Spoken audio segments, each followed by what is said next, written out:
Around 110 rupees ఉన్నటువంటి petrol, around 100 ఉన్నటువంటి diesel ధర అతి త్వరలో 150 నుంచి 200 రూపాయలకు పెరగబోతున్నాయా?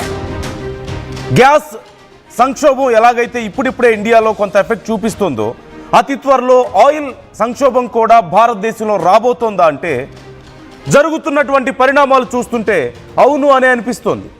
ఈ మిడిల్ ఈస్ట్ వార్ ప్రపంచాన్ని భయపెడుతోంది. రోజు రోజుకి యుద్ధం తీవ్రతరం అవుతుంది. అతిపెద్ద సంక్షోభం ఇప్పుడు ప్రపంచం ముందు నిలబడే అవకాశాలు చాలా క్లియర్గా కనపడుతున్నాయి. ఎనర్జీ ఫెసిలిటీస్ మీద దాడులతో ఇప్పుడు ప్రపంచ దేశాలు అట్టుడికిపోతున్నాయి. ఆయిల్ సామ్రాజ్యాలు ఖతార్, సౌదీ, కువైట్, ఇరాన్ ఇలా కుప్పకూలే పరిస్థితి వస్తుంది. Iran South Pars gas field పైన దాడితో ఈ వణుకు మొదలై ఇప్పుడు ప్రతీకార దాడులతో మరింత తీవ్ర స్థాయికి చేరే అవకాశాలు కనిపిస్తున్నాయి.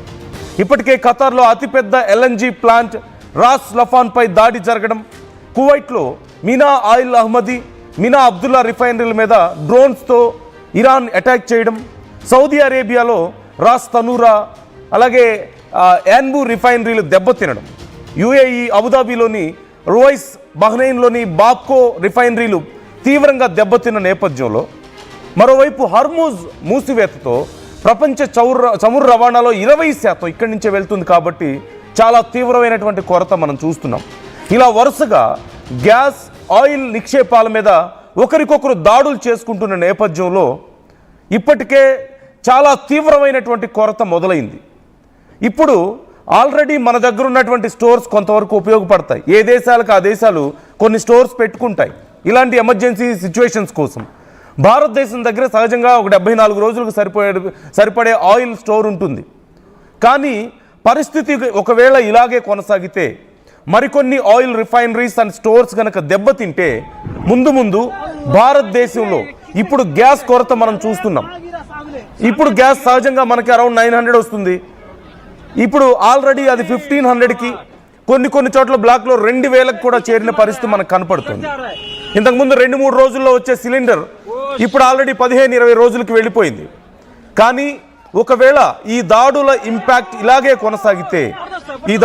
కొనసాగితే అతి త్వరలో ఇప్పుడు గ్యాస్ మరింత సంక్షోభంలోకి వెళ్ళే అవకాశం ఉంది. At the same time petrol, diesel, ఈ ఆయిల్ ఆధారిత పరిశ్రమలన్నీ కూడా చాలా తీవ్రమైనటువంటి నష్టాల్లోకి వెళ్ళిపోయే అవకాశాలు కనిపిస్తున్నాయి. దీనివల్ల భారతదేశంలో ధరలు మరింత పెరుగుతాయన్న భయం కనిపిస్తోంది. ఇప్పటికే క్రూడ్ ఆయిల్ ధర మనందరికీ తెలిసిందే, $100 దాటింది. ఒకప్పుడు 80లో ఉండే, తర్వాత 90 అయింది, ఇప్పుడు 100కు వచ్చింది.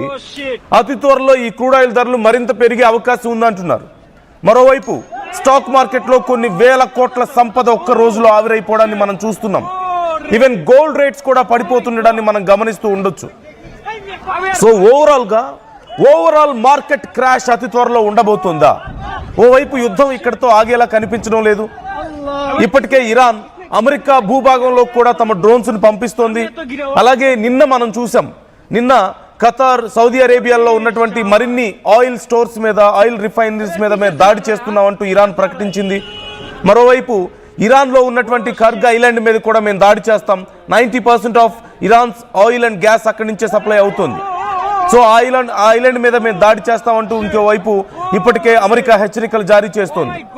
సో ఆయా దేశాలకు సంబంధించినటువంటి కీలకమైనటువంటి ఓవైపు అమెరికా, ఇజ్రాయిల్, ఇరాన్, గల్ఫ్ దేశాలు, మనకి ఆయిల్ అంతా కూడా సప్లై అయ్యేది మోస్ట్లీ గల్ఫ్ దేశాల నుంచి, ఇరాన్ నుంచే. కాబట్టి ప్రపంచ దేశాలకి అక్కడ ఉన్నటువంటి ఆయిల్ స్టోర్స్ అన్ని ఇలాగే దెబ్బతింటూ పోతే, ఇలాగే ధ్వంసం అవుతూ పోతే, ఇప్పటికే గ్యాస్ సమస్యను మనం ఎదుర్కొంటున్నాం. ఆల్రెడీ ఇండక్షన్ స్టవ్లు కొనుక్కుంటున్నారు చాలా మంది. మార్కెట్లో ఎగబడుతున్నారు ఇండక్షన్ స్టవ్ల కోసం. ఎందుకు? గ్యాస్ ఎక్కడ నిలిచిపోతుందో, ఎక్కడ మరింత స్కేర్సిటీ వస్తుందో అని చెప్పి. ఆల్రెడీ ఇంతకుముందు మనం మాట్లాడుకున్నట్లుగా 900ది 1500, ఇప్పుడు 2000 రూపాయలకు కూడా అమ్ముతున్నటువంటి పరిస్థితి కనపడుతుంది. ఇంతకుముందు 2-3 రోజుల్లో వచ్చే గ్యాస్ సిలిండర్, LPG సిలిండర్ ఇప్పుడు 15 రోజుల నుంచి 20 రోజుల సమయం పడుతుంది. అలాగే కీలకమైనటువంటి పరిశ్రమలకి గ్యాస్ సిలిండర్స్ని ఆపివేయాలి, గ్యాస్ని ఆపివేయాలంటూ ప్రభుత్వం చెప్పి వాటిని సామాన్య ప్రజలకు ఇస్తోంది. అలాగే న్యాచురల్ గ్యాస్ ఇప్పటికే ఉన్నవాళ్ళు, పైప్ లైన్ ఉన్నవాళ్ళు, PNG ఉన్నవాళ్ళు ఎల్పిజిని ఉపయోగించకూడదంటూ కేంద్రం ఒక రిస్ట్రిక్షన్ కూడా తీసుకురావడం, వాళ్ళందరూ సిలిండర్స్ని రిటర్న్ ఇవ్వాలని చెప్పడం మనం చూస్తున్నాం. ఆల్రెడీ హాస్టల్స్లో బ్రేక్ఫాస్ట్లు కుక్ చేయడం లేదు, లంచ్ కుక్ చేసిందే ఈవెన్ డిన్నర్కి కూడా పెడుతున్నటువంటి పరిస్థితి. చాలా కంపెనీలు వర్క్ ఫ్రమ్ హోమ్ ప్రకటించాయి. మన భారతదేశంలో ఎంతోమంది గ్యాస్ దొరక్క వీధి పక్కన వ్యాపారాలు చేసుకునే వాళ్ళు, స్ట్రీట్ వెండర్స్ అందరూ కూడా తమ వ్యాపారాలని మూసివేస్తుంటే పెద్ద పెద్ద 5 స్టార్ హోటల్స్ దగ్గర నుంచి 3 స్టార్ 5 స్టార్ హోటల్స్ కూడా చివరికి కట్టెల పొయ్యిల మీద వండి వడ్డించాల్సిన పరిస్థితి కనిపిస్తుంది. So already we're facing gas scarcity. ఇలాంటి పరిస్థితుల్లో ఇలాంటి కొరత కొనసాగుతున్న సమయంలో అతి త్వరలో ఆయిల్ కొరత కూడా రాబోతుందా? జస్ట్ ఇమాజిన్, ఇప్పటికే గ్యాస్ కొంచెం లేట్ అయ్యి, షిప్స్ లేట్ అయ్యి అక్కడ గ్యాస్ సప్లై తగ్గితే, కొద్దిపాటి సప్లై తగ్గితేనే మన మీద ఇంత భారీ ఎఫెక్ట్ పడిందే. ఇక ఆయిల్ కూడా అతి త్వరలో మరింత రేట్లు పెరిగితే 150 నుంచి 200 రూపాయలు అయ్యే పరిస్థితి కనిపిస్తుంది. వార్ ఇలాగే కనుక కొనసాగితే, I'm not going to say it's going to happen today night or tomorrow, but in next few days or in next ఒక 10 డేస్కో ఇలాగే వార్ కనుక కొనసాగితే, ఇట్స్ బీన్ 3 వీక్స్, మరొక 2-3 వీక్స్ కనుక వార్ ఇలాగే కొనసాగితే we're going to see double rates of oil from 110 rupees to 200 rupees or more మనం చూసే అవకాశం కనిపిస్తుంది.